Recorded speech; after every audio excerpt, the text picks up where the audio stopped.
Hola a todos. Hoy día, en la charla que vamos a tener, tenemos una persona muy importante. Es un doctor muy importante en el mundo de los cuidados paliativos a nivel internacional. Me gustaría, por favor, doctor, que se presente. ¿Quién es usted? Buenas tardes a todas las personas que estén escuchando. Mi nombre es Marcos Gómez Sancho, soy médico, especialista en anestesiología y reanimación y desde los últimos 35 o 40 años me dedico a los cuidados paliativos. Y Gracias. vivo en la ciudad de Las Palmas de Gran Canaria, en España, aunque soy nacido en Segovia. eh, He llevado la mayor parte de mi carrera profesional en Las Palmas de Gran Canaria. Perfecto.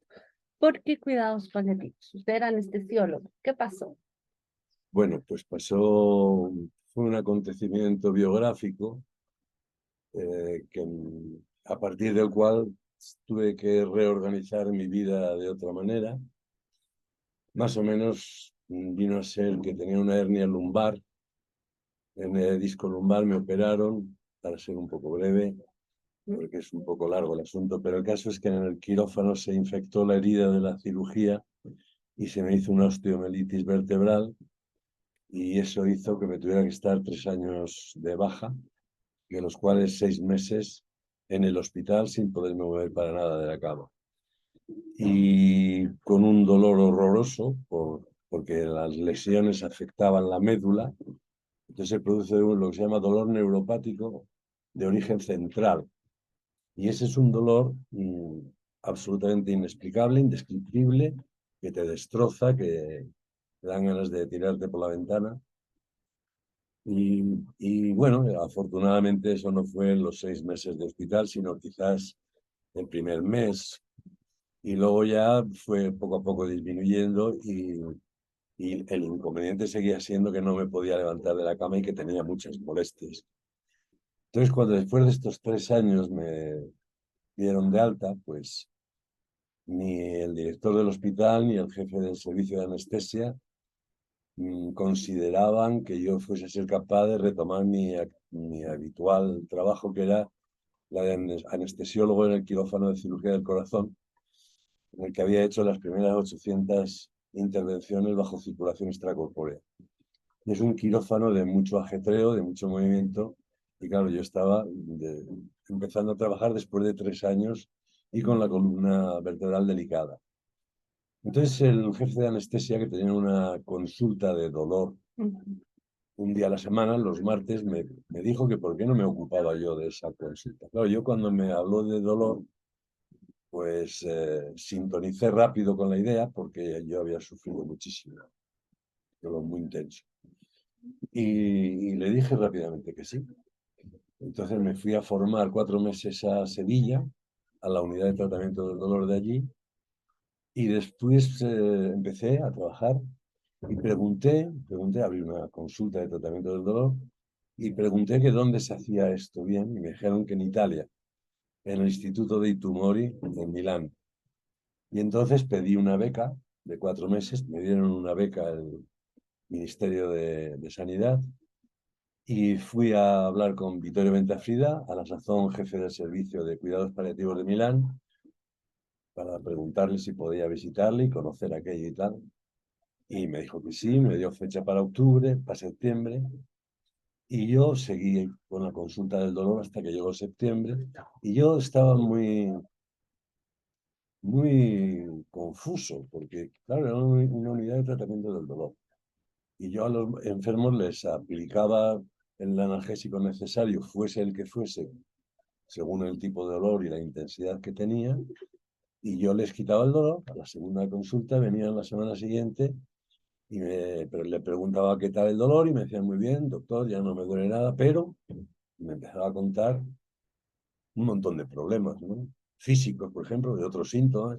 Tengo estreñimiento, tengo insomnio, tengo náuseas de vez en cuando, voy perdiendo peso, estoy cada vez más débil, tengo miedo, y de repente su esposa se pone a llorar, se abrazan, y me encontré con un panorama absolutamente desconocido para mí y con el que yo no contaba, porque yo a este enfermo ya le había quitado el dolor, con lo cual se supone que yo había cumplido ya mi criterio. O sea que yo los meses que estuve trabajando con unidad del dolor yo estaba incómodo porque yo estaba dándome cuenta que no hacía todo lo que tenía que hacer, porque los enfermos tenían más problemas aparte del dolor. Y yo tenía esa intuición que tenía que haber otra cosa. Cuando llegó septiembre me fui a Milán, a la unidad de cuidados paliativos, ahí me di cuenta inmediatamente que lo que yo sospechaba o intuía que tenía que haber existía y que se llama cuidados paliativos. Allí Mm. aprendí el oficio como Dios manda y al volver a Las Palmas cambié el letrero de unidad de tratamiento del dolor y puse unidad de cuidados paliativos. Ese fue el recorrido que en España no existía entonces. Entonces había un compañero en Cataluña que yo le hablé desde Milán, que estaba interesado también y cuando llegué a España fui a verle y empezamos poco a poco a organizar la Sociedad Española de Cuidados Paliativos y a promover el desarrollo de los cuidados paliativos en el país. Entonces podemos decir que usted es uno de los pioneros en cuidados paliativos en España. Pues sí, sí, sí. No sé si para bien o para mal, pero Ya. fui de los primeros médicos que se ocupó de esto. Sí. ¿Qué descubrió cuando comenzó a ver que aparte del dolor físico, había otro dolor más en los pacientes? Bueno, la realidad es que nos encontramos no ante un enfermo que le duele el abdomen, sino Ujú, ante una persona que sufre. Y ese sufrimiento puede estar causado efectivamente por fenómenos físicos, ujú. donde está el dolor, el estreñimiento, los vómitos, las náuseas, el insomnio, en fin, una cantidad enorme de síntomas físicos. Pero además también tiene una dimensión espiritual, psicológica y social. Que entonces nos encontramos con un paciente que además de dolor, tiene náuseas, no duerme, tiene miedo, está angustiado, tiene una familia que está con mucha ansiedad también y muy preocupada por el enfermo y además pues está entrando en una depresión, tiene miedo al más allá, es decir, que estamos ante una persona con sufrimiento. Por eso el abordaje debe de ser integral y por eso esta actividad clínica asistencial se lleva a cabo a través de equipos interdisciplinarios, porque es tal la cantidad de problemas que tiene el enfermo que es imposible que una persona dé respuesta a todos sus problemas. Por eso nos reunimos médicos, psicólogos, trabajadores sociales, enfermeros, voluntarios, etcétera, porque así entre todos aunamos nuestros esfuerzos para dar respuesta a las múltiples necesidades del paciente y sus familiares. No nos olvidemos que los familiares forman parte de nuestra unidad a tratar. Es verdad, doctor, tiene razón. Entonces, en cuidados paliativos hemos descubierto que es el cuidado integral, ¿no? Un cuidado completo Así al ser es, humano. O sea, no así es es. solo enfocarse en el dolor físico. Claro, no nos importa el cáncer de hígado que tenga el enfermo. Nos interesa don Antonio Ruiz, el dueño del hígado. Porque quien tiene miedo no es el hígado, es el dueño del hígado. Quienes tienen problemas económicos y ansiedad no es el tumor del hígado ni el hígado, es la familia, es toda la unidad familiar que tienen un desequilibrio emocional, mucho miedo, mucha ansiedad. Es decir, que no podemos ir directos al hígado y se acabó, sino atender a la persona globalmente y a sus familiares, que también sufren mucho. Es verdad. Y en la experiencia que usted tiene, cuando hablamos de dar noticias, ¿no? O sea, ¿cómo debes decirle al paciente el diagnóstico que tiene? Si realmente debes saberlo. Porque hay ocasiones que el paciente nos dice, yo quiero saber lo que tengo, pero pasó un momento y nos dice, pero no quiero, si es algo malo, no me lo diga. Bueno, ¿Cómo enfrentamos eso? bueno, de entrada deberíamos de saber que el enfermo tiene derecho, por ley, Ujú, a conocer exactamente cuál es su diagnóstico ujú, en términos comprensibles para él, verbalmente y si hace falta por escrito, y las posibilidades terapéuticas que hay. Es decir, que hay una ley, bueno, es en España, en nuestro país, hay una ley que dice que el enfermo tiene ese derecho. Y si ujú, una persona tiene un derecho, tiene que haber otra que tiene una obligación. Y esa ujú. otra es el médico. El que ha hecho el diagnóstico es quien tiene la obligación de informar al enfermo de su enfermedad y de las posibilidades de tratamiento que pueda tener. Entonces, esta es la ley. Y la ley contempla dos excepciones. Una, que el enfermo expresamente diga, yo no quiero que usted me diga lo que tengo, hable con mi familia, yo no quiero saber nada. O bien, el enfermo que que no pregunta. O sea, no te dice que no quiere saberlo, pero no pregunta. Entonces, este es un caso más delicado porque hay que estar muy seguro de que le hemos dado las oportunidades de que pregunte. Claro, si le pasamos visita a 2, 3 minutos, no tiene ni tiempo a preguntar, ¿no? Entonces hay que crear un ambiente adecuado para que el enfermo, si quiere, pues pueda preguntarme sobre su enfermedad, ¿no? Y el médico incluso le tiene que provocar. ¿Quiere usted que le hable de su diagnóstico con mucho detalle o con líneas generales? ¿Qué es lo que a usted le gustaría saber de su enfermedad? Y si no es hoy, cuando sea. Las veces que nos vamos a seguir viendo, si no es hoy, cuando sea, cualquier día, usted puede, si quiere, preguntarme. Y usted me dirá si quiere saber todo, parte o una cosa sí y otra no. Y yo le haré caso y yo siempre estoy a su disposición para darle toda la información que en ese momento yo tengo. Entonces, ese es el punto de partida. Cuando por fin tienes que darle la información al enfermo, pues hay una serie de normas que tienes que saber, porque si lo haces mal, le haces más daño que si te caes. Porque hay palabras que hieren como escalpelos. Y entonces hay una serie de normas para hacerlo adecuadamente, porque es un acto médico. Y por lo tanto lo tiene que hacer el médico y tiene que además saber hacerlo, porque no es fácil. Tienes que tener un guión, una lista de cosas que tienes que hacer. Por ejemplo, no quitar nunca la esperanza, esperar a que te pregunte, darle la oportunidad de que te pregunte. Y se dosifica la información, que es como un medicamento. Si das demasiada poca dosis, pues no hace efecto.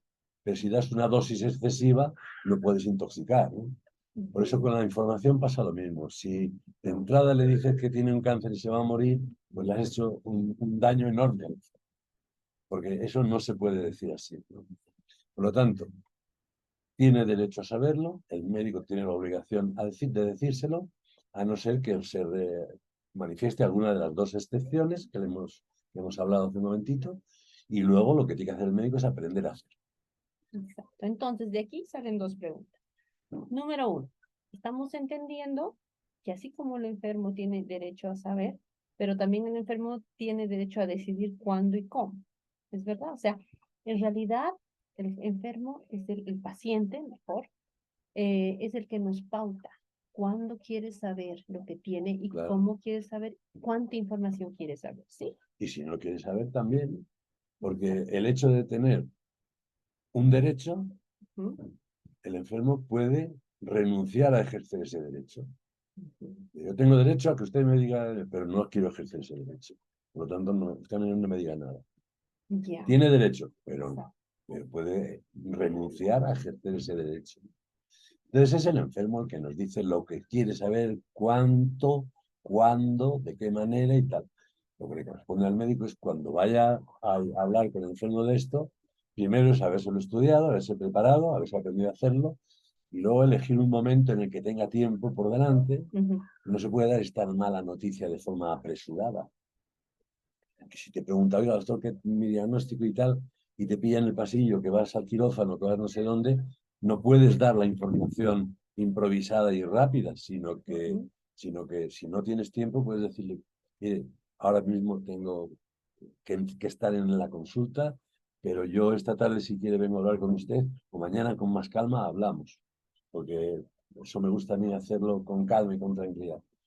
Y entonces crear un ambiente relajado, cómodo, apagar los celulares, decir a la secretaria que no pase ninguna llamada telefónica, estar cómodos, con privacidad, que nadie vaya a entrar a molestar, porque lo que va a suceder en esa habitación es algo sagrado, ¿no? Entonces hay que procurar crear un ambiente de confianza, de confort, de privacidad y de intimidad. Pañuelitos de papel al lado, un café si hace falta, crear el entorno, un ambiente lo más amable posible, con tiempos sin prisas, con tiempo suficiente, y poco a poco empezar a hablar. Ya. Entonces, primero, punto importante es conocer quién es nuestro enfermo, ¿verdad? Saber conocerlo, qué le gusta, qué no le gusta, para poder saber cómo vamos a entrar con la noticia, porque muchas veces nos dicen que sí quieren saber, pero tal vez no están preparados. ¿Qué hacemos? Bien, no solamente el médico debe conocer al enfermo, sino el enfermo tiene que conocer al médico también.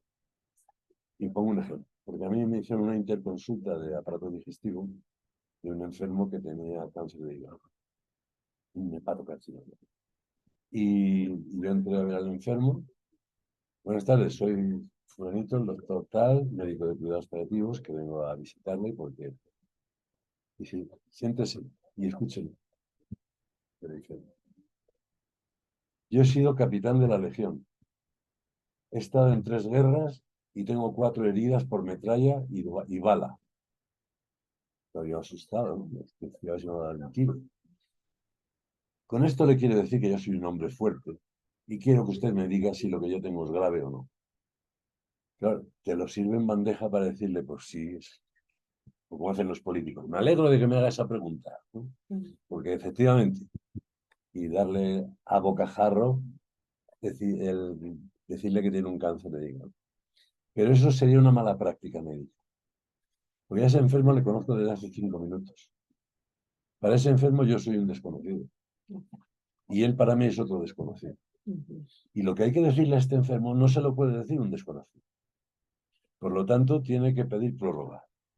Tiene que intentar aplazar ese momento lo más posible, ¿no?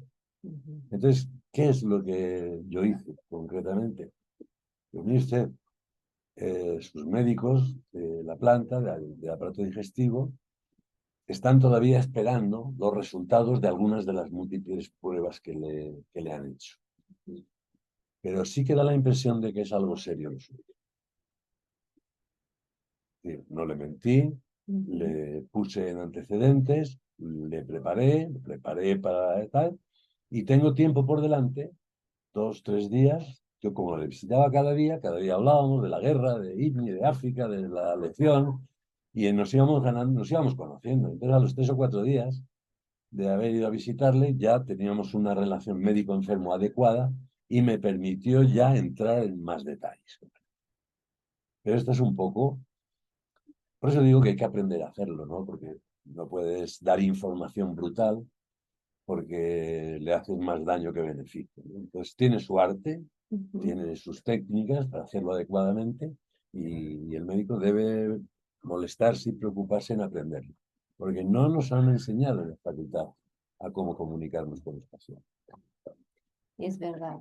Alguien decía que el encuentro del médico y el enfermo es el encuentro de dos expertos, ¿no? Por un lado, el médico que sabe la teoría de lo que va a pasar con la enfermedad, y por otro lado está el paciente, quien realmente sabe lo que está pasando con la misma patología de la que ambos conocen. Ahora, en este caso, cuando hablamos de dar un diagnóstico, muchas veces, como usted ha dicho, no nos han enseñado en la universidad a poder diagnosticar y a poder dar el diagnóstico y cómo dar la noticia. Algunas veces hay médicos que evitan estos momentos por el tema de que no saben.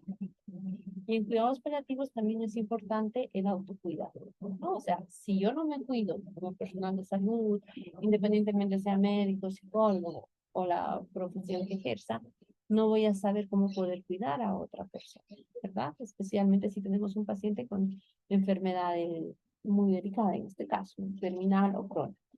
¿Qué recomendaría usted para el personal médico para que se puedan cuidar? ¿No? O sea, para que, como usted dice, lejos de, o sea, en vez de empeorar la situación, hagámoslo bien. Bueno, vamos por partes. Primero, yo no creo que se trate de 2 personas, profesores o 2 personas que saben. Yo creo que es todo lo contrario. En ese momento se trata de 2 seres humanos. Ujú. 2 seres humanos, uno de los cuales tiene que transmitir una mala noticia al otro ser humano. Por eso aquí en este momento la empatía, o mejor, la compasión, entendida como la sublimación de la empatía, es decir, el saberte poner en los zapatos o en el pijama del enfermo, es crucial. Es un encuentro de 2 almas, es un encuentro de 2 seres humanos, que uno está en posición de fuerza porque conoce lo que está sucediendo y la forma de resolverlo si se puede, y una persona que es la parte débil de la relación, que es el enfermo. Por eso es crucial la empatía, incluso la compasión, en este momento de hablar con el enfermo. Luego es verdad que el oficio de médico en general conlleva en muchas ocasiones sufrimiento personal. Porque decía Sartre que ni como hombres ni como médicos nos acostumbraremos nunca a ver morir al ser humano. Entonces, evidentemente, vamos a pasarlo mal algunas veces, porque hay enfermos a los que, por lo que sea, se les coge un cariño especial y sufrimos cuando lo perdemos, cuando fallece. Y entonces eso forma parte de la nómina del médico. Va incluido en su trabajo. Es verdad que lo que sí que puede hacer es protegerse, que eso es fácil decirlo, pero no tan fácil hacerlo. Pero sí es cierto que el médico tiene que desarrollar ciertos mecanismos de autoprotección, pero siempre y cuando no dificulten la relación. Porque si te haces de hierro, si te haces frío para que no te afecte, entonces no harás bien tu trabajo. No harás bien tu trabajo. Entonces, el médico, con la experiencia, va encontrando poco a poco ese punto en el que no se mete en la piscina, pero tampoco se queda en la orilla viendo la tarde correr, ¿no? Y así tiene que ser. Y a pesar de eso, pues de vez en cuando, pues sufrimos, no solamente por el hecho de tener que transmitir esa noticia, que casi es lo de menos. Lo peor es a partir de ese momento, cuando el enfermo sabe que se va a morir y tú sabes que se va a morir y tú un día y otro lo estás visitando y estás estableciendo con él unos vínculos incluso afectivos, aunque no quieras, ¿sí? Porque hay además enfermos muy especiales. Hay enfermos muy mayores, que no hay ningún problema, pero hay enfermos muy jóvenes. Hay chicas muy guapas, chicos muy guapos, muy jóvenes, que te impresionan mucho y que te hace que el acompañamiento tenga un desenlace difícil para el propio paciente, ¿no? Y bueno, pues eso forma parte del sueldo, forma parte del salario, y eso el médico tiene que aprender poco a poco a saber hacerlo, ¿no? Nos ayudamos mucho todo el equipo, todos juntos, tenemos una reunión todos los días donde se ventilan las emociones. Luego mi despacho, la puerta está abierta todos los días, que soy el jefe del servicio y cualquiera puede entrar a contarme lo que sea, y nos enteramos cuando hay alguien, un miembro del equipo, que lo está pasando regular, porque se está implicando quizás demasiado, y a lo mejor lo tenemos que sustituir, decirle que durante unos días le va a sustituir otro compañero. Es decir, tenemos estrategias para protegernos sin que nunca se llegue a afectar la relación médico-enfermo porque nos distanciamos demasiado. Ahora, pongamos lo siguiente. Hay el paciente, como usted dice, a veces como que conectamos más con otros pacientes por algún recuerdo, algo especial. Ya. ¿Qué pasa cuando el paciente fallece?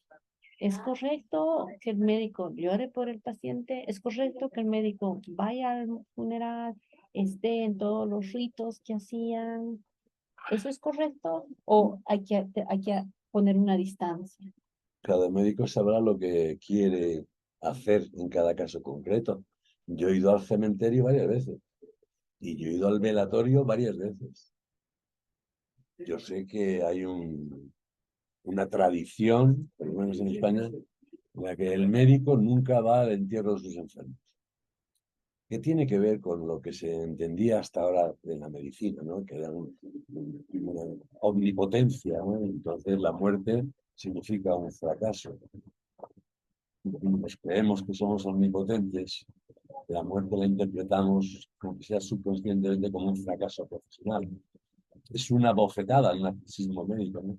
Entonces es normal que ese médico no quiera ni aparecer a ver el cadáver, ni ir a ver a los familiares, ni mucho menos a las honras fúnebres bajo el entierro. Pero médicos y cuidados paliativos no interpretan nunca la muerte como un fracaso, sino como una parte de la vida, la última parte de la vida, y se ha establecido vínculos con el enfermo, con los familiares, y le apetece ir a despedirse y saludar a los familiares, puede y debe hacerlo porque se establece una relación muy estrecha con el enfermo y con los familiares. El enfermo no se muere y bueno, pues empieza su camino, ¿no? Distinto al nuestro. Pero la familia se queda, la familia lo pasa mal. La familia agradece mucho cuando el médico que les ha tratado les acompaña en esos momentos.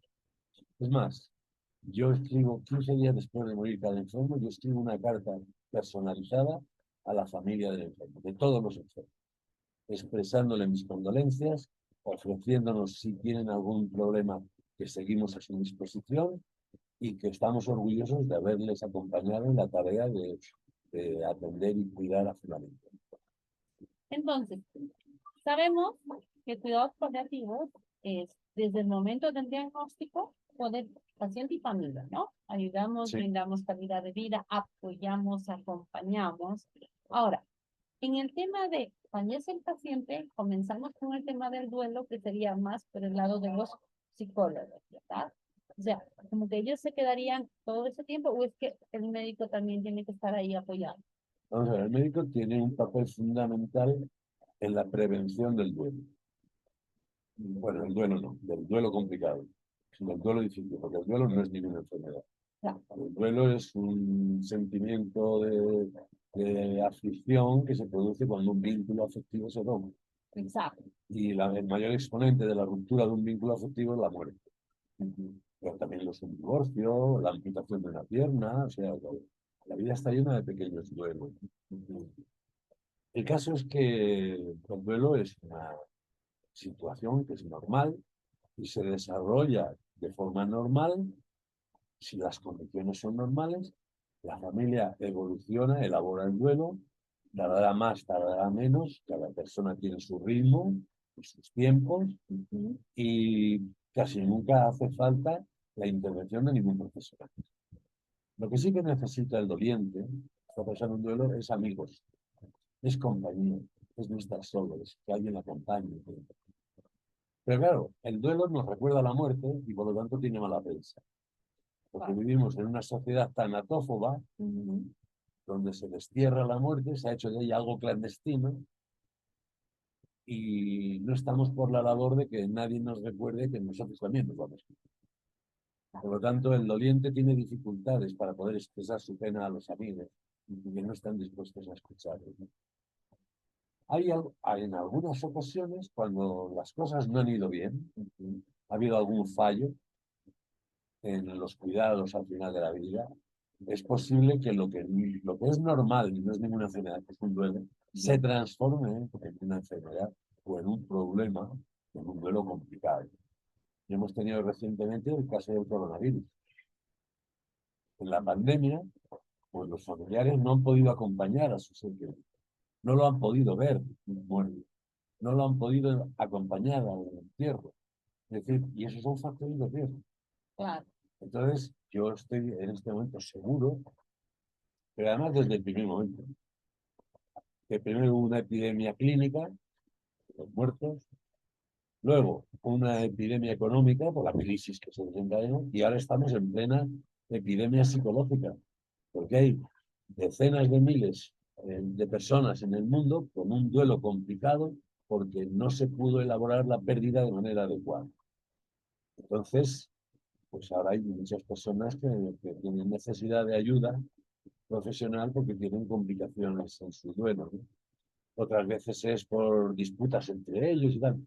El coronavirus, la epidemia esta, es un excelente ejemplo de situaciones en las que las cosas no se hacen adecuadamente por obligación higiénica y puede ser el origen de unas complicaciones en el duelo. En ese caso sí debe de actuar un psicólogo o un psiquiatra entrenados en el duelo, como todos saben tampoco. Pero durante el cuidado, antes de morirse, el papel del médico es fundamental para la elaboración del duelo. Por ejemplo, si un enfermo se muere chillando de dolor, la familia va a tener más dificultades para elaborar el duelo que si el familiar muere de manera serena y sin dolor. Por lo tanto, cada vez que el médico aplica una dosis de morfina a un enfermo, está ayudando a los familiares a elaborar el duelo bien. Si conseguimos que se muera sin dolor, o que no se muera asfixiado, o que no se muera chillando de delirio, por ejemplo. Es decir, que los médicos tenemos mucho que hacer para que la muerte se produzca en las mejores condiciones posibles y el impacto sobre el duelo sea menor. Entonces, es importante antes del duelo, ¿no? O sea, preparar, Sí, o sea, dar la calidad de vida que decimos, tanto paciente y familia. La familia más que todo para que no tenga un recuerdo triste, un recuerdo doloroso. entre otras cosas, vamos a ver, los problemas, o sea, alrededor de la muerte hay muchos sentimientos de culpa. Y esos sentimientos de culpa hay que arreglarlos, resolverlos, aniquilarlos, mientras el enfermo está vivo. Cuando esté muerto ya no se puede hacer nada en esta sociedad de culpa. Por ejemplo, yo hace tiempo leí en una revista que Paul McCartney llevaba 1 año y medio en psicoterapia porque no le había dicho a su mujer que se iba a morir. Entonces, claro, luego tenía sentimientos de culpa y remordimientos por no haberle informado a su esposa de eso. Pero claro, eso ya no tiene arreglo. Pues ya se ha muerto, ya no se lo puedes decir. Porque ya tienen que entrar los psiquiatras en juego, los psicólogos. Y como eso hay muchos sentimientos de culpa, por ejemplo, pues la sensación de no haber hecho todo lo que está haciendo, ¿no? Pues si no, tenemos a los familiares que trabajen, que hagan cosas, que ayuden, porque hacer algo siempre disminuye el impacto. Exacto. Y una vez muerto el enfermo, la familia se puede quedar con el sentimiento de culpa de no haber hecho todo lo que podían o debían haber hecho. Entonces, la familia no lo sabe, pero nosotros sí. Y por eso se lo decimos. Llévenselo a casa, esté en casa. Y denle ustedes los medicamentos. Miren, hay que hacer los cuidados de la boca con una columna de algodón cada 2 horas. Se hace así o así. La medicación hay que dársela de esta manera. Y la higiene corporal, si está en la cama, pues hay que enseñarles cómo se hace. Y la familia puede hacerlo perfectamente y cuando se muere el enfermo va a quedar con la conciencia tranquila de haber hecho todo lo que estaba en sus manos por ayudar. Claro. Es decir, que son pequeños detalles que forman parte de los cuidados al enfermo y que ayudan mucho a que luego el duelo se elabore de manera más sana. ¿Sí? Algo que he visto que es que muchas veces, como usted dice, cuando involucramos a la familia en los cuidados del paciente, eso pues, de alguna manera ayuda a procesar el duelo también, porque se sienten responsables de haberle ayudado a que, bueno, sus últimos días haya tenido una mejor calidad de vida de la que estaba teniendo. Entonces, estos cuidados desde que se enseña a la familia y este apoyo ayuda mucho a procesar el duelo con ellos, ¿verdad? Es lo que acabamos de decir. Es fundamental que la familia haga cosas porque así queda con la conciencia tranquila de que han hecho todo lo que estaba en sus manos por cuidar a su padre, por atenderle, porque estuviera lo mejor posible. Y queda una sensación de paz que es una buena manera de comenzar el doloroso proceso de dolor. ¿Qué pasa?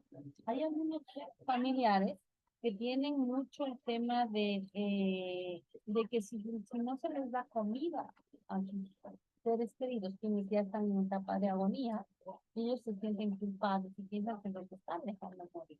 ¿Qué hacemos con esos pacientes? ¿Cómo les hacemos entender lo que está pasando? Y que si se les da comida, va a ayudar o no en el proceso. Bueno, las personas, antes de los últimos tiempos de vida, generalmente el enfermo tiene algún padecimiento que quita el apetito. No siempre, pero por ejemplo, en el caso del cáncer, la anorexia, la falta de apetito es habitual, ¿no? Y la pérdida de peso. Entonces es normal que dejen de comer porque no tienen hambre.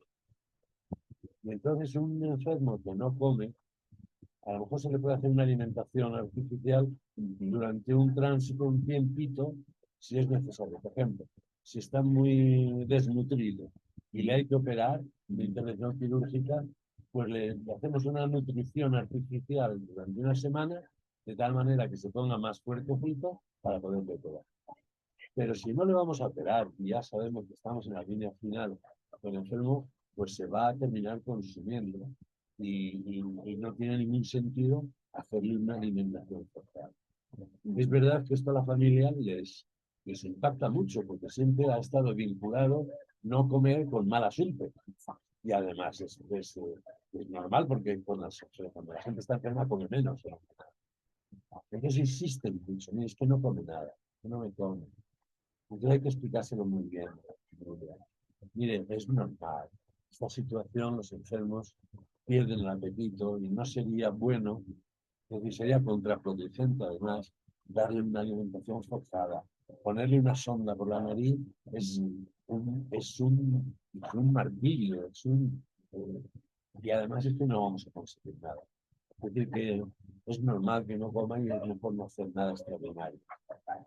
Y lo dicen muchas veces, y hay que estar muy seguro de que lo hayan comprendido. Mire, señora, su marido, no crea usted que su marido está tan malito porque no come. Es al revés. No comen por lo malito que está. Entonces, intentar tranquilizar a la familia para que solo vivan sin sentimientos de culpa, ¿no? A continuación dicen que si no come, por lo menos le pongamos un suero. Sí. Y bueno, pues, entonces, un suero a estos enfermos algunas veces es perjudicial incluso, porque la hiperhidratación puede aumentar las secreciones bronquiales, que se llaman estertores premortem, y haga que eso sea más difícil, ¿no? Entonces, si tiene la boca seca no es por culpa de la deshidratación, sino por la propia toxicidad de la enfermedad y algún medicamento que estén dando. Entonces, por eso decimos que no es necesario poner un suero y sí humedecer la boca que está enferma. Y esto hay que explicárselo también muy bien a la familia. Y si vemos que no lo ha entendido bien, pues entonces le ponemos un suero. Y si hace secreciones, ya sabemos lo que tendremos que hacer con el enfermo. Pero desde luego lo que sería peor, que sería horroroso, es que la familia quede con la sensación de que hubo un abandono del enfermo. Exacto. De que ni siquiera un suero le pusieron. Lo tuvieron abandonado. Entonces, pues ya está. Hay que hacer, estos son los pasos que hay que hacer con la alimentación y los sueros. Perfecto. Tiene toda la razón, doctora. Ahora, yéndonos más al tema de cuidados paliativos en general. Entendemos que usted también ha sido de los impulsores de los cuidados paliativos en Latinoamérica. ¿Estoy en lo correcto? Bueno, este es el viaje número 129 que hago a Latinoamérica. Sí. Wow. ¿Cómo comenzó? ¿Cuál fue el primero? Pues el primero fue a Buenos Aires. Ya. A Buenos Aires, porque iban a empezar a comercializar allí la morfina, que ya teníamos en España, y entonces el laboratorio que la iba a comercializar le pidió al laboratorio que lo fabricaba en España, que lo comercializaba, fuesen a enseñar a los vendedores del laboratorio argentino. Y entonces me invitaron a mí a ir con ellos a explicarles el uso de la morfina y estas cosas. Y esa fue la primera vez. Y luego he venido pues 129 veces con este. Wow. Ya está apalabrada la 130, que va a ser el año que viene, en Santa Cruz de la Sierra. ¿Ya lo vamos a tener otra vez acá? Pues si puedo, sí. Pues ya me lo han dicho y con mucho gusto, si tengo esas fechas, ya les he dicho que me digan cuanto antes la fecha, claro, para reservarla primordialmente. Qué lindo. Entonces, ha comenzado visitando Latinoamérica para enseñar el uso de la morfina, ¿sí? Esa fue la primera vez. De esto hace exactamente 21 años. En el 2003. Ya. 2003 fue la primera vez que vine a Latinoamérica, fue como a Buenos Aires. Ya. Entonces, bueno, fue con el objetivo de la industria farmacéutica para enseñar a los vendedores de qué se trata la morfina, porque es que no es lo mismo vender antibióticos ya que morfina. Claro. Entonces esto requiere una capacitación de los vendedores. No es lo mismo vender Renault, Citroën, un Opel que vender morfina. Entonces, efectivamente, los miembros del laboratorio que lo comercializa y lo vende tienen que tener una cierta formación de qué se trata la morfina. Y por eso a mí me invitaron los del laboratorio a venir y dar una especie de curso a todos los empleados del laboratorio que iban a empezar a utilizar la morfina, a comercializar la morfina en Argentina. Y esa fue la primera vez que vine, ese fue el objetivo. El resto de las veces pues, son invitaciones de compañeros para congresos, para cursos, para 40.000 cosas. Ya, pues ya son 21 años que viene a Bolivia, por lo que veo que usted va contando exactamente sí, el número de veces. Y le voy a decir por qué lo tengo contado. A ver. Pues porque yo me acuerdo hace muchos años, cuando reinaba en el Vaticano el Papa Juan Pablo II, San Juan Pablo II, Ajá. leí que le llamaban el Papa Viajero porque había hecho 1.000.000 de kilómetros. Ya. Yo digo, ¿1.000.000 de kilómetros? Entonces yo empecé a ver mi currículum donde apunto todas las cosas y empecé a contabilizar las veces que había venido a Latinoamérica. Entonces fue poniendo palote, Argentina uno, Chile, otro palote, otra de Argentina, dos, Chile, dos, Colombia, uno, y puse todos los palotes de los países a los que había venido. Y en aquel momento yo ya llevaba 2.000.000 de kilómetros, Ah, solamente en viajes a la vida. Entonces, como tenía ya la lista con los palotes, la guardé y sigo poniendo palotes cada vez que vengo. mire, Por eso sé exactamente el número de visitas que he hecho y a qué país. ahora, usted me hace pensar, son 20 años, a ver, desde el 2003. ¿Ah? 2003 van a ser 20 años, 130 veces que ha llegado a Latinoamérica. ¿Cuántas veces por año? Pues hay que dividir, hay que dividir. Pero solo en 5 o 6 veces. Al año, sí. No, entonces, Este año, hace 15 días, estuve en Guadalajara. ya, Volví a casa y ahora he venido aquí. O sea, este mes he tenido estos 2 días. En marzo fui a México y fui a Uruguay. ya, Es decir, que por lo menos 4. Ya ha habido alguna más que no me acuerdo. Tendría que mirar el currículum, que es mi hoja de vida, y es mi biografía profesional. claro que sí. Entonces, corríjame si estoy mal. ¿Usted visita Latinoamérica más que otros continentes? Sí, sí, sí. Bueno, yo he conocido toda Europa mientras era estudiante, porque me dediqué a tocar la guitarra en las vacaciones y recorrí todos los países de Europa varias veces tocando la guitarra. Y después lo que no conocía era Latinoamérica. Ya, Y desde cuando vine y lo conocí me enamoró de tal manera que me he dedicado por completo a la colaboración con mis colegas latinoamericanos en el desarrollo de los cuidados colectivos. Y no solamente con mis colegas, sino también con las autoridades. Yo he sido o soy asesor del ministro de Salud Pública de Chile, de Cuba, de algún otro país más, claro. O sea que también participo en programas de gobierno en algunos sitios de Latinoamérica, en universidades. Soy doctor honoris causa de la Universidad de la República del Uruguay. Y que trabajo también con universidades de este continente. ahora, cuando hablamos de, bueno, sabemos que Latinoamérica es otra cultura, ¿verdad? O sea, en comparación a la europea. Sin No, pero un momento, es muy similar a la española. claro, Es muy similar, compartimos muchas cosas. pero en el, Somos latinos, exacto, compartimos el idioma, compartimos la religión, compartimos muchas costumbres. Luego hay muchas otras que son distintas, ¿no?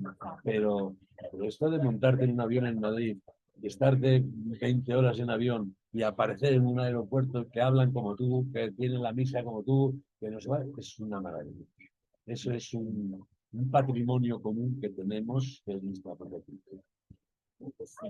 Pero en el tema de cuidados paliativos, ¿cómo reacciona la gente? ¿Cuál ha sido la aceptación que usted ha podido percibir en Latinoamérica en relación a los cuidados paliativos? Pues yo creo que la misma que en España. Lo mismo que en España. Yo no he atendido enfermos en Latinoamérica, por lo tanto no sé exactamente sus reacciones porque no lo he hecho, no lo he visto. Pero hablando con mis compañeros, las reacciones suelen ser por mis similares, que no quieren la familia que informemos al paciente, porque son unas familias muy paternalistas y Ajá, creen que ayudan al enfermo si le escondemos su diagnóstico y nos incitan o inducen a que los engañemos, pero claro, no podemos hacerlo y entonces eso sería perjudicial para el enfermo. Tenemos que trabajar con la familia para explicarles que lo mejor para el enfermo es que sepa lo que está pasando. Que no se debe de engañarle, porque eso, aparte de que va contra la ética médica, es que es perjudicial para el enfermo. claro, Porque el enfermo va a terminar por enterarse, se va a morir. claro. Y cuando se entere, a ver qué piensa de que las personas que más le importan de este mundo, que es su familia y su médico, llevan unas cuantas semanas engañándole y mintiendo. Por lo tanto, esto explicándose a la familia lo suelen entender. De manera que, digamos, nos autoricen a hablar con el enfermo. Mire que es que se suicida, que no se suicida, que sabemos hacerlo, Claro. Que si él no pregunta, yo no se lo voy a decir. Pues si me pregunta, entenderá que yo no le puedo decir.